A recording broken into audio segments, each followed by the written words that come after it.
Assalamualaikum warahmatullahi wabarakatuh. Halo, bertemu lagi dengan saya Emma Dwi Jayanti, calon guru penggerak Angkatan 4 Kabupaten Ponorogo. Dalam koneksi antar materi modul 2.1.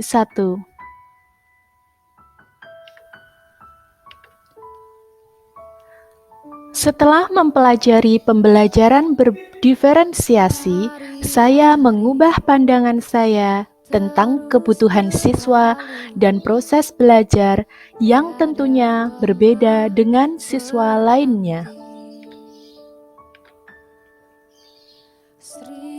Apa itu pembelajaran berdiferensiasi? Dan bagaimana kaitannya dengan materi modul lain di program Guru Penggerak? Pembelajaran berdiferensiasi adalah serangkaian keputusan masuk akal yang dibuat oleh guru yang berorientasi kepada kebutuhan belajar siswa.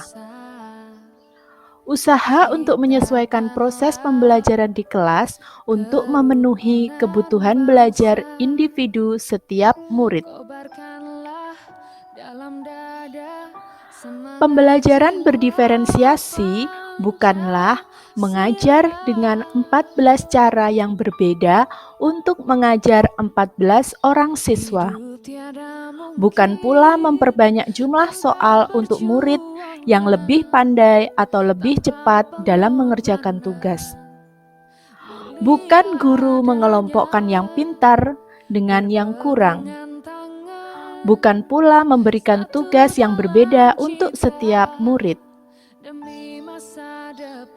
Pembelajaran berdiferensiasi bukanlah pembelajaran individual, pembelajaran yang semrawut atau kacau, dan juga bukan pembelajaran berdiferensiasi kelompok tidak homogen, melainkan fleksibel.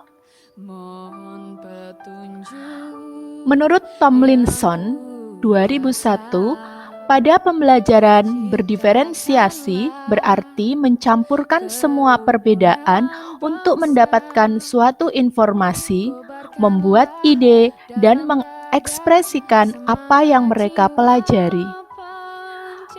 Pembelajaran diferensiasi menciptakan suatu kelas yang beragam dengan memberikan kesempatan dalam meraih konten, memproses suatu ide, dan meningkatkan hasil belajar setiap siswa sehingga murid akan lebih belajar dengan efektif. Sebelum melaksanakan pembelajaran diferensiasi, kita sebagai guru harus memetakan kebutuhan belajar siswa.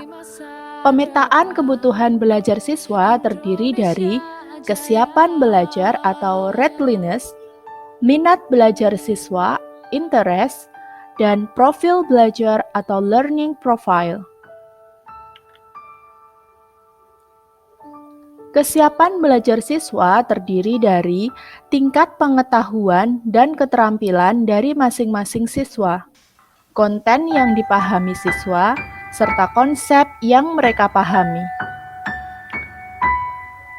Minat belajar siswa terdiri dari hobi, kesukaan, kegemaran, dan ketidaksukaan siswa.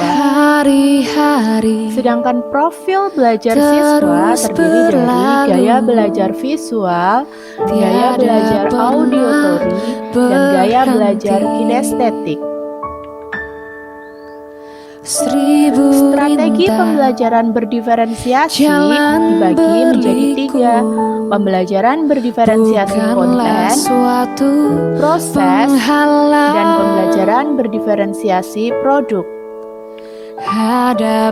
Pembelajaran berdiferensiasi konten, cirinya menggunakan bahan bacaan pada berbagai tingkat keterbacaan, menyediakan bahan ajar pada kaset, Menggunakan daftar kosakata untuk mengetahui tingkat kesiapan siswa, mempresentasikan ide melalui sarana pendengaran dan penglihatan, menggunakan tema bacaan, serta menggunakan kelompok kecil untuk mengajarkan kembali ide atau keterampilan pada siswa yang mengalami kesulitan, serta memperluas pemikiran atau keterampilan siswa yang sudah menguasai. Pada pembelajaran berdiferensiasi proses, cirinya menggunakan kegiatan berjenjang, semua siswa bekerja dengan pemahaman dan keterampilan yang sama dan melanjutkan dengan berbagai tingkat dukungan, tantangan, dan kompleksitas. Menyediakan pusat minat yang mendorong siswa untuk mengeksplorasi diri. Mengembangkan agenda pribadi yang harus diselesaikan selama waktu yang telah ditentukan. Menawarkan dukungan langsung lainnya kepada siswa yang membutuhkan, serta memvariasikan waktu yang disediakan pada siswa untuk menyelesaikan tugasnya. Sedangkan pada pembelajaran berdiferensiasi produk, cirinya memberi siswa pilihan dalam mengekspresikan kebutuhan belajar mereka, seperti menulis surat, membuat puisi, dan lain-lain. Menggunakan rubrik yang cocok dan memperluas keberagaman tingkat keterampilan siswa, memperbolehkan siswa bekerja sendiri atau kelompok kecil untuk menuntaskan tugasnya, mendorong siswa untuk membuat tugas mereka sendiri. Pembelajaran berdiferensiasi dapat memenuhi kebutuhan belajar murid. Murid dengan minat belajar yang berbeda, dengan gaya belajar yang berbeda pula, serta kemampuan yang berbeda akan dapat dengan nyaman belajar sesuai dengan posisi mereka, sehingga kebutuhan yang mereka inginkan akan terpenuhi. Tentunya, ketika rasa nyaman dan senang mengikuti proses pembelajaran, hal tersebut akan berkolerasi positif terhadap hasil belajarnya. Maka akan diperoleh hasil belajar yang optimal.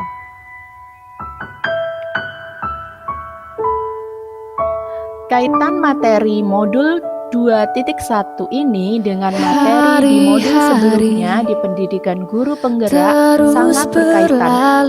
Dimulai dari pemikiran KHD mengenai kodrat alam dan kodrat zaman, di mana siswa adalah sangat unik.